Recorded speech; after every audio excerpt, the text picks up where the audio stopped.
Assalamualaikum warahmatullahi wabarakatuh. Baiklah, untuk pertemuan terakhir kita, saya akan menjelaskan tentang adjuvan pada sediaan parental.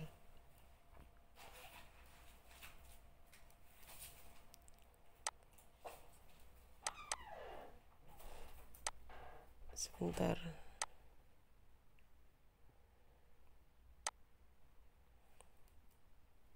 Oke, pengertian dari sediaan parental itu adalah sediaan steril yang digunakan tanpa melalui mulut, namun langsung ke dalam pembuluh darah, sehingga memperoleh efek yang lebih cepat dan langsung sampai ke sasaran. Jadi sediaan parental ini sediaan yang biasanya kita berikan dengan suntikan, melalui suntikan. Jadi dia tidak melalui mulut tapi langsung kepada pembuluh darah. Contoh sediaannya itu ada infus dan ada injeksi. Injeksi itu bisa berupa larutan, bisa berupa suspensi, dan juga bisa berupa emulsi. Apa saja keuntungan pemberian sediaan ini? Yang pertama yaitu adalah karena dia langsung ke pembuluh darah, berarti dia tidak ada mengalami proses pemecahan, kemudian dia mulai menjadi partikel halus, granul-granul, kemudian baru dia menjadi diserap dan berikan efek fisiologis. Jadi kalau ini tidak, jadi dia itu langsung kita berikan ke pembuluh darah sehingga untuk respon fisiologisnya bisa lebih cepat.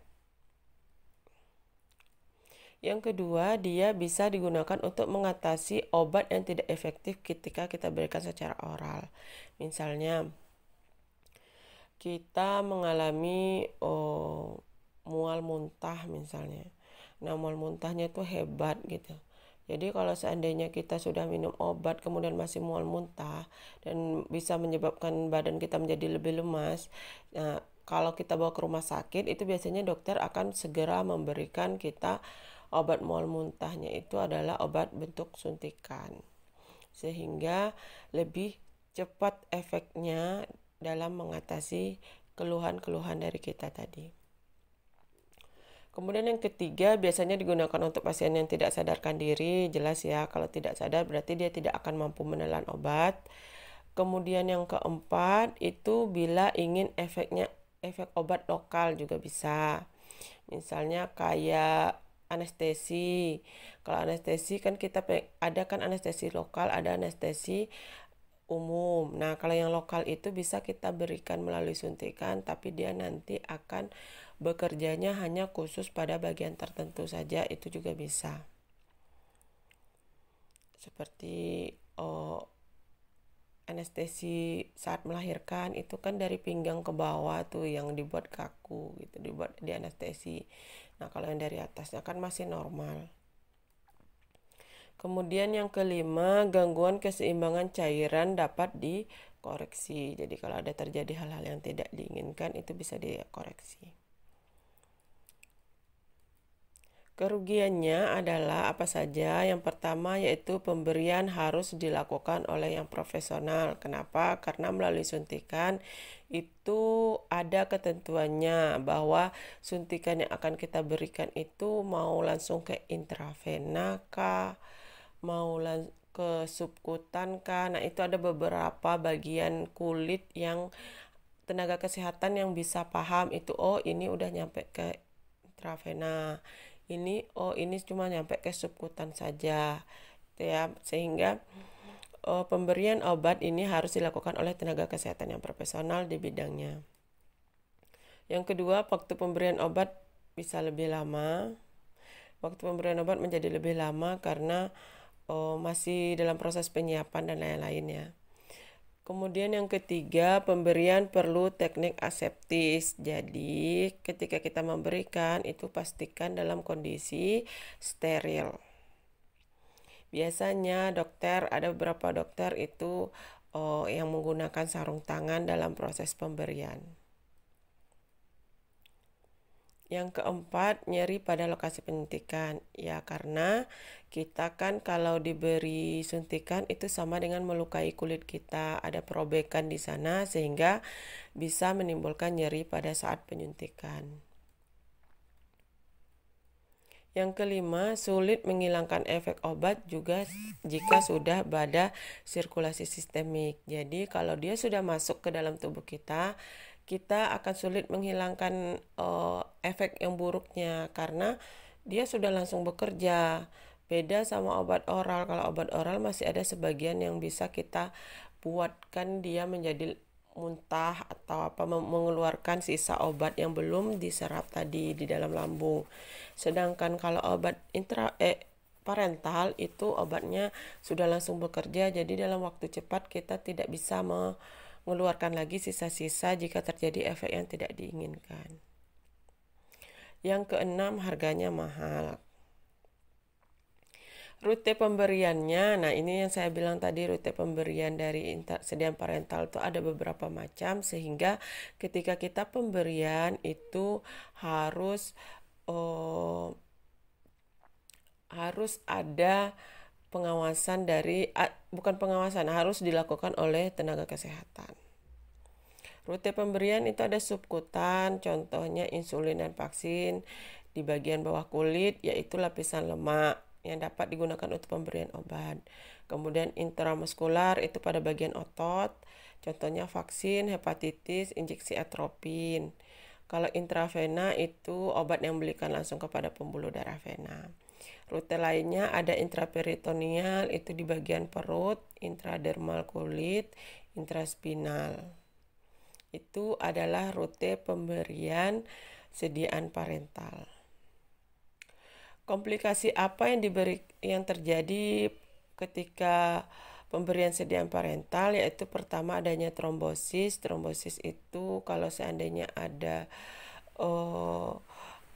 bisa menyebabkan pembekuan darah karena jika ada pembekuan darah saat kita memberi penyuntikan, itu akan mempengaruhi akan menimbulkan komplikasi pada saat pemberian sediaan parental. Karena dia kan kita lukai, jadi pada saat dilukai itu kemungkinan untuk membentuk pembekuan darah itu kan ada. Kemudian adanya mikroorganisme, toksin, partikel, dan udara. Jika ada mikroorganisme, kemungkinan ini ya, bisa jadi jika ada mikroorganisme, senyawa penyebab toksik, partikel, dan udara pada saat kita penyuntikan, itu akan menimbulkan komplikasi saat pemberian, bisa menyebabkan demam, bisa menimbulkan komplikasi lainnya. Kemudian ketidakcampuran secara fisikokimia, pemberian obat tidak terkontrol dan atau berlebihan. Ini hal yang paling ditakutkan karena sehingga ketika kita memberikan suntikan itu pastikan dulu dosisnya, pastikan dulu ketercampurannya, pastikan bahwa sampel yang kita gunakan bukan sampel yang digunakan secara berulang. Sebagai contoh, biasanya kan kalau kita lihat pemberian injeksi, itu kan satu buah obat yang untuk diinjeksikan, biasanya satu buah obat itu hanya untuk satu orang. Jadi ketika dibuka langsung diberikan, selesai gitu. Jadi tidak ada penggunaan masih ada sisa, bisa kita gunakan seminggu atau 2 minggu lagi untuk yang lain. Itu tidak bisa. Itu ya maksudnya. Kemudian kita masuk ke adjuvan. Jadi adjuvan itu apa? Adjuvan itu adalah bahan tambahan tapi digunakan untuk mempertinggi stabilitas dan efektivitas suatu obat. Apa saja? Yaitu ada zat pelarut air, ada pelarut non-air, larutan buffer, pengawet, dan antioksidan. Jadi adjuvan ini zat tambahan ya. Jadi dia mempertinggi stabilitas dan efektivitas suatu obat. Jadi kalau pelarut air itu contohnya air pro injeksi. Ini air yang digunakan, zat tambahan yang digunakan untuk membantu membuat obat injeksi yang ada injeksi kering gitu kan. Jadi kalau untuk melarutkannya kita menggunakan aqua pro injeksi. Kemudian NaCl plus pro injeksi juga bisa. Kemudian ada pelarut non air, itu bisa propilen glikol, gliserin, polietilen glikol, dan oleum sesami. Kemudian larutan buffer ini untuk menetralkan pH sehingga ketika dia masuk ke dalam tubuh kita dia tidak menimbulkan efek yang tidak diinginkan. Kenapa? Karena berbeda pH akan menimbulkan efek yang tidak diinginkan. Seperti kalau seandainya pH-nya terlalu asam, itu akan menimbulkan rasa sangat perih pada kulit. Nah, hal itu dinetralkan oleh larutan buffer. Kemudian zat pengawet, contohnya fenol, zat antioksidan, contohnya natrium metabisulfit, natrium furosulfit. Fungsi buffer itu adalah untuk meningkatkan stabilitas obat ya, karena buffer tadi sebagai pengontrol pH. Mengurangi nyeri dan iritasi, ini yang saya bilang tadi, kalau pH-nya sesuai dengan pH yang dibutuhkan pada saat penyuntikan, itu tidak akan menimbulkan rasa nyeri dan iritasi. Meningkatkan aktivitas fisiologis obat. Nah, itu fungsi dari buffer. Nah, antioksidan itu bekerja untuk mencegah reaksi oksidasi dari udara terhadap obat. Nah, ditakutkan nanti ketika kita dalam proses pengambilan, obatnya itu menjadi teroksidasi sehingga efeknya menjadi berkurang. Dan untuk pengawet itu bertugas untuk mencegah kontaminasi mikroba.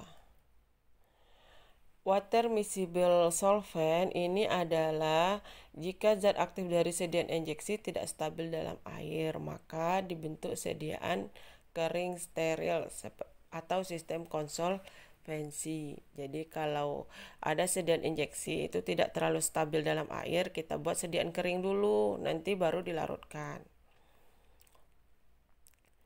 Sistem konsolvensi adalah sistem menaikkan kelarutan zat karena adanya penambahan pelarut lain atau modifikasi pelarut.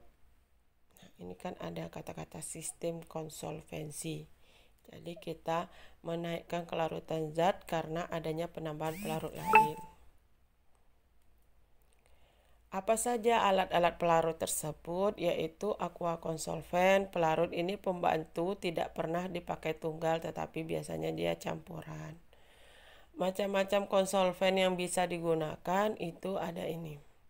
Ada gliser, ada glikol, etanol, dimetil acetonamid, dimetil formamid, DMSO, aseton, asam organik, surfaktan. Nah, inilah yang berperan sebagai peningkat kelarutan yang konsolven tadi ya, untuk meningkatkan kelarutan sediaan. Oke, baiklah, terima kasih. Demikianlah atas penjelasan dari saya. Semoga bisa dipahami. Saya akhiri. Assalamualaikum warahmatullahi wabarakatuh.